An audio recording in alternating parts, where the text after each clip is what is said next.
Guillermo Ramírez. En contexto. En contexto.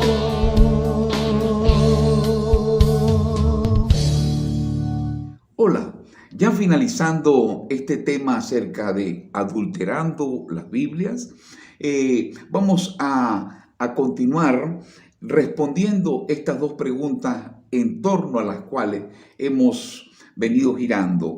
¿En qué consiste el error? ¿Ok? Sobre todo que es la primera pregunta, y la segunda pregunta, que es ¿de dónde proviene el error? En cuanto a de dónde proviene el error, hemos dicho que proviene de las fuentes, proviene de los biblistas y proviene de las editoriales, ¿ok? En cuanto a las fuentes, hemos dicho que son fuentes que han sido posicionadas a través de un gran poder mediático que ha posicionado estas fuentes porque posee mucha fuerza y de esta manera ha opacado la fuente evangélica, la fuente protestante, ¿sí? Entonces esa es la primera respuesta a esa pregunta segunda, que es ¿de dónde proviene el error? La segunda respuesta a esa segunda pregunta, ¿correcto?, es acerca de los biblistas, esos biblistas que, bueno, están conectados a ese mismo poder mediático, a veces sin conocerlo incluso, ¿sí?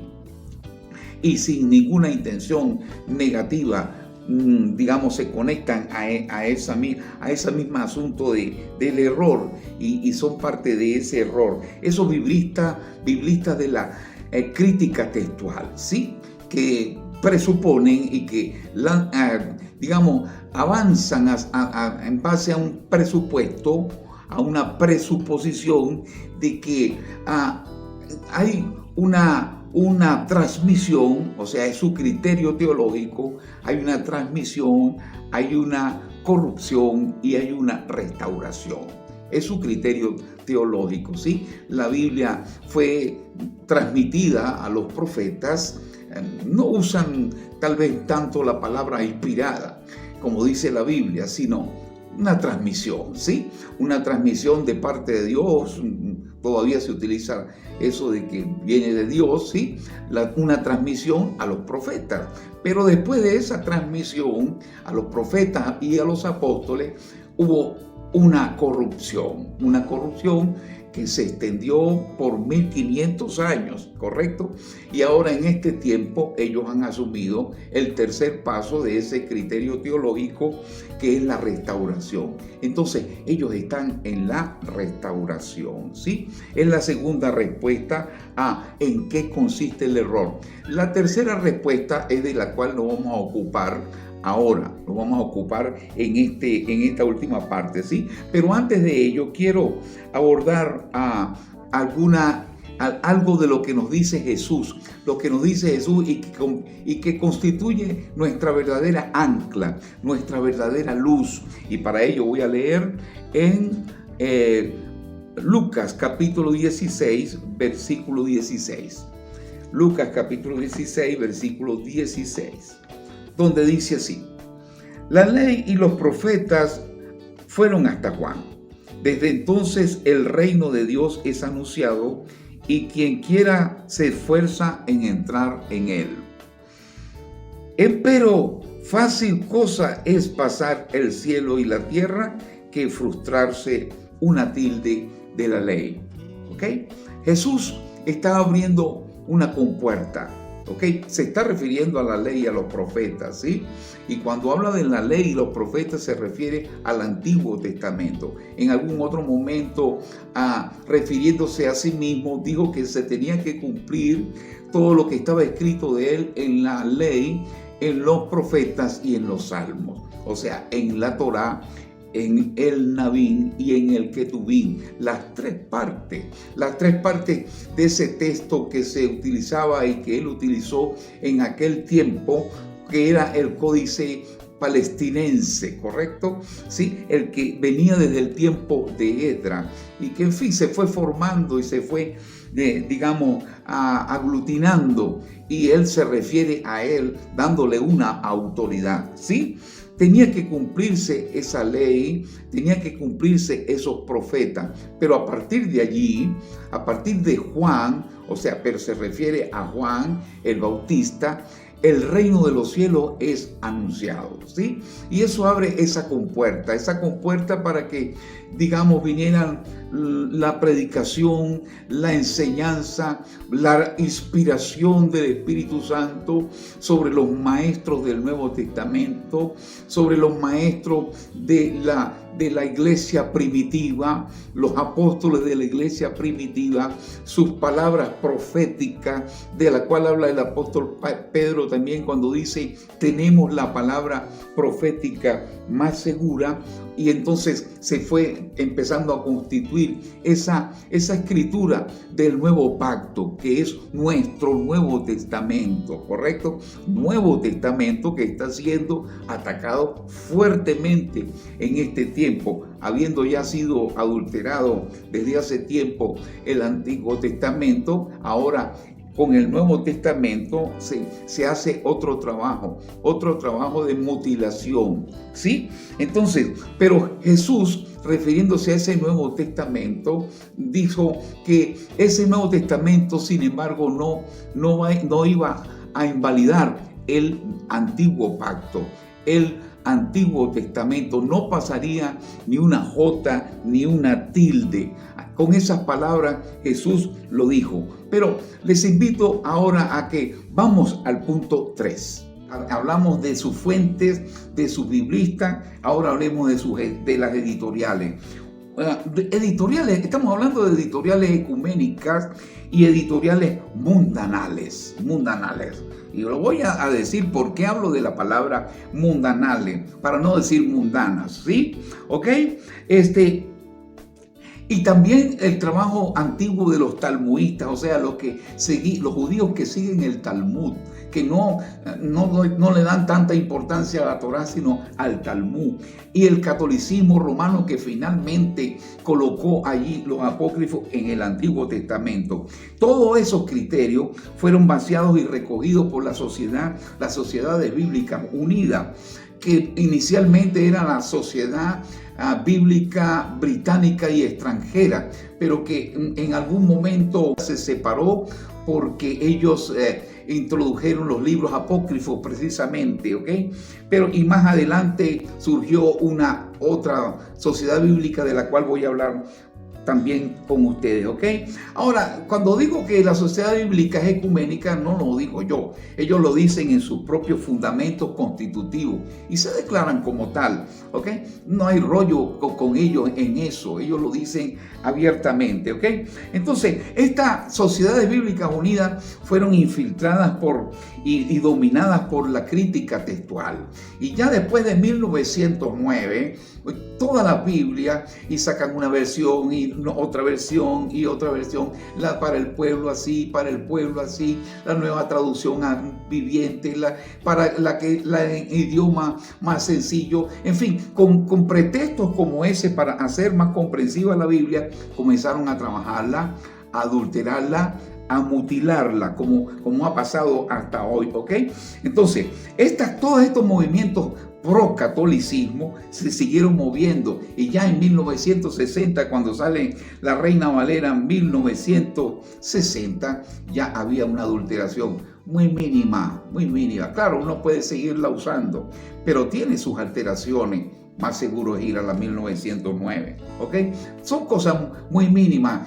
La 1960 es más cómoda de leer por su lenguaje y todas esas cosas, pero ya en ese entonces, 1960, cuando salió, hubieron líderes cristianos en el mundo entero que se resistieron a ella, teólogos evangélicos, en fin, tuvo su resistencia, pero finalmente penetró.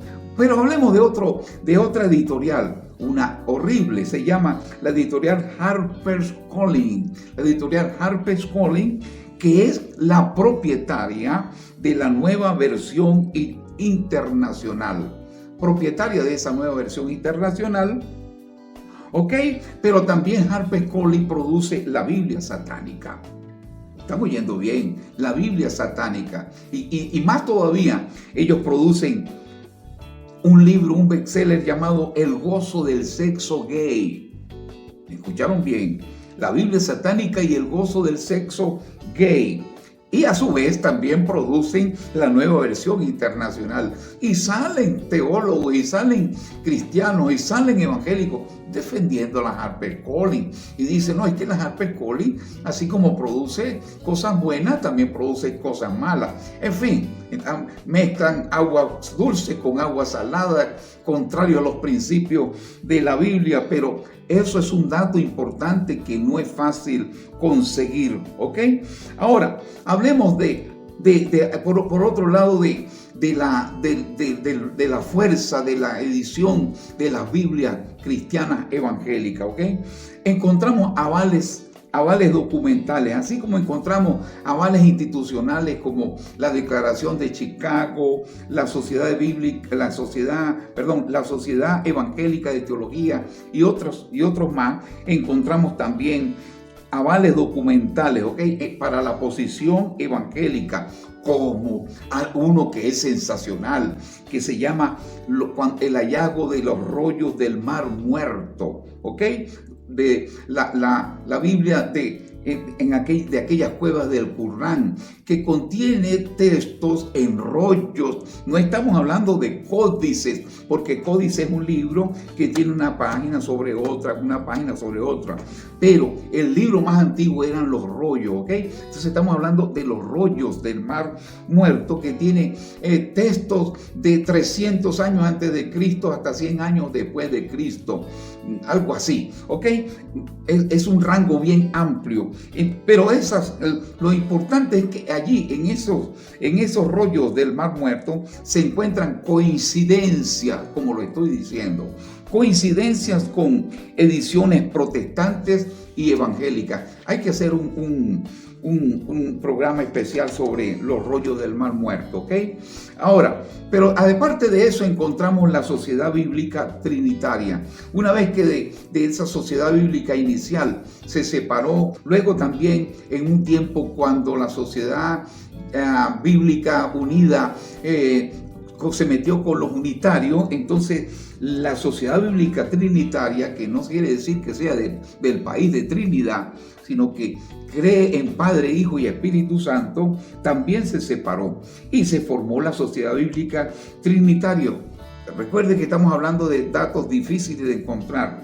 Tiene su página web, hay cosas lindas, tremendos artículos, ¿ok? Pero tiene como principio la edición de libros y de Biblia sin libro apócrifo, ¿ok? Además de eso, todas sus versiones y todas sus traducciones y todas sus revisiones vienen del texto recibido, de aquel donde surgió la Biblia en alemán, la Biblia en español, la Biblia en inglés, la Biblia en portugués, ¿ok? El texto recibido, el texto de Erasmo de Rotterdam, que ha sido la que ha asumido los evangélicos desde siempre y que hoy está siendo atacada y que se montó un ataque violento después de 1909. Claro, aparte de esto hay otras editoriales evangélicas, gracias a Dios, que hacen las cosas piadosamente, así como aquel erudito llamado Esdras, escriba versado en la ley de Jehová, que fue enviado por el rey Artajerjes para que enseñara la ley.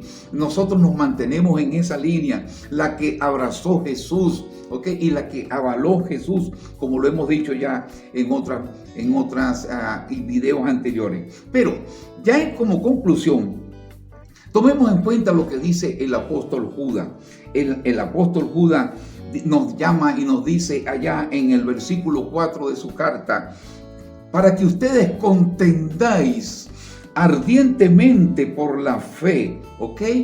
Contendáis ardientemente por la fe, porque algunos han entrado encubiertamente. Han entrado encubiertamente a mutilar la Biblia. Han entrado encubiertamente a tergiversarla, a adulterarla. En fin, entonces, ¿qué vamos a hacer? Bueno, simplemente no a las Biblias mutiladas. Simplemente no a las Biblias adulteradas. ¿ok? Vayámonos a las versiones más antiguas. Vamos a buscar el fundamento más seguro. Las otras podrían ser tomadas en cuenta como algunos la hacen, y hasta yo mismo en algún momento, para consulta, para conocer un poco más el texto, pero no puede ser nuestro fundamento, ni tampoco podemos acostumbrar a nuestra iglesia a esas versiones, a tomarlas solamente del teléfono, porque esas son las que primero adulteran, ¿ok? Cuando cambian la aplicación, la actualizan, entonces cambian palabras y otras palabras y otras cosas, y son los primeros que reciben aquellos trabajos que realizan en su restauración la alta crítica, ¿ok? Ellos son los primeros que toman esas líneas, porque simplemente es una cosa digital, ¿verdad? Además de eso, otra cosa importante es ver a nuestros hermanos que están en ese error con paciencia y amor. No se trata de denigrar de nadie, no se trata de desechar ni de despreciar a otro hermano que esté en otra posición con respecto a esto. Hay que mirarlo con respeto, pero nosotros tenemos que estar claros en lo que estamos, ¿ok? Tomar estas cosas y mirar a los hermanos sobre todo con paciencia y amor, a los que han caído en este error. Y bueno, así yo doy por terminada esta exposición y espero que haya quedado bien entendida. Por ahora me despido en el amor del Señor y te digo, envíame una ofrenda, pero la ofrenda que te pido es tu suscripción. Suscríbete a este canal y solicita gratis el glosario biblístico. El Señor está contigo. Que Dios te bendiga. Esto es En Contexto.